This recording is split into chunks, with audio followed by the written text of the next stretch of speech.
Have you ever had a moment in your life where you just felt extremely anxious? You couldn't fully pinpoint why that was, but you knew that something around you was causing it. You started to get sweaty palms, started to get nervous, and your heart rate started to increase. Well, you might have a phobia, and what I'm drawing today might be it.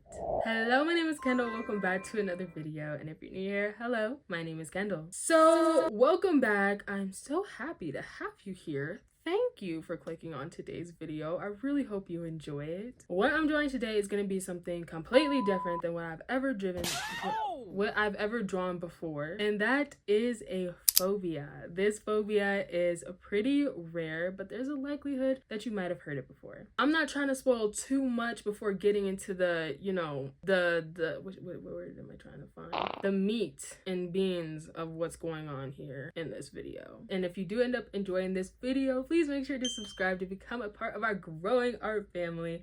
And without any further introduction, let's begin. Okay, so I am starting on the sketch right now, but before I get into the nitty-gritty of what I am drawing, let's talk about this phobia. It may sound a little strange. It's called globophobia, and it is a fear of balloons. Initially, I giggled at this because you're scared of balloons, but the symptoms are actually kind of I'm understanding why it's so scary. The best way to explain these symptoms is by a story. So that is what I'm going to do today. Our main character's name is going to be called Jeff. So Jeff's birthday is on November 31st. He invites everyone to come over and hang out with him, but sadly, nobody, not even his closest friends, can come and celebrate his birthday with him. He is extremely sad because he was so excited for his birthday and he lives alone, which makes it so much worse. He went through his day like every other day, but this time it was extra lonely. He grabs takeout right after work and soon he heads back to his home where he opens his door and it is completely dark. Before he knows it, a spark happens, the lights are switched on, and all of his friends and family are there to celebrate his birthday. It was a surprise birthday party. He's filled with joy, he's happy, he's excited, and he feels very cared about, and before he knows it, the whole night has gone and it's already like 11 p.m. Everyone leaves and he's home alone, relaxing, decompressing from such an exciting evening. As he's relaxing on the couch, from the corner of his eye, he can see from a dark corner comes a red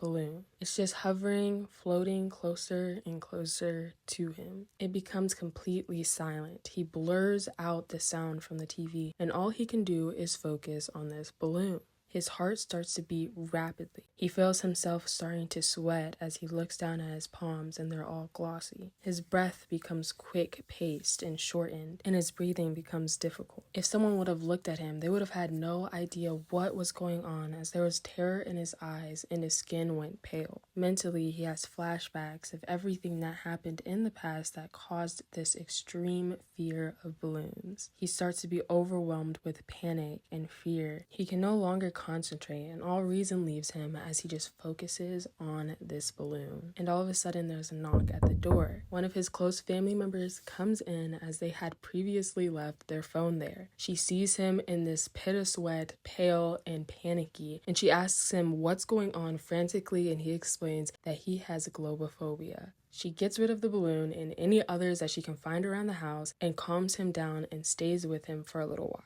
At this point, I have finished the sketch, the outline, and we have moved on to the coloring. This is where the real spooky stuff comes in, because this shading is going to make all the difference on if it's kind of corny of a drawing or if it's actually kind of spooky. And as I do that, let's get back to the story. I'm sure you may be wondering, what did this man experience for him to be so terrified of balloons? And I will tell you now. When Jeff was younger, all he would watch was horror movies. It was like he was obsessed with them. He watched so many that he became fairly unfazed, and he would go to the more and more extremes with the movies that he would watch. One day he decided to watch this one movie in particular. It was about balloons and birthday parties and clowns, and initially he didn't think it would faze him at all. But once he finished the movie, he felt extremely uneasy. He felt like something was watching him and something was with him. him every time he was alone. About a week went past, and he felt like he was doing fine and that he was over this movie until that night came and it was time for him to go to sleep. He ended up having this horrible nightmare, and he woke up in a cold sweat. So he decided to go downstairs to get some water and shake off that feeling. As he was walking down the stairs, though, he heard a creak in the floor, but it wasn't from his own footsteps, it was from something else. He paused and didn't move 1 inch. And that's when something peeked around the corner slowly. It was a red balloon. He had never seen this balloon before. There was no parties that took place in his house, so how would it have even got there? He rubbed his eyes thinking that he must have been tired, but when he opened them again, the balloon was still there, but this time flashing an extremely disturbing smile. He freaked out, he screamed, he ran back up the stairs and went to his parents' room, but once they all went back downstairs, nobody could find this balloon. It vanished. To this day, he doesn't know if that was a real experience, if he was tired, if he was hallucinating, if he was sleepwalking. He has absolutely no clue, but what he does know is that experience was too real to be fake. Ever since then, if he sees a balloon, especially a red one, he goes into a cold sweat and starts panicking like he did that very day.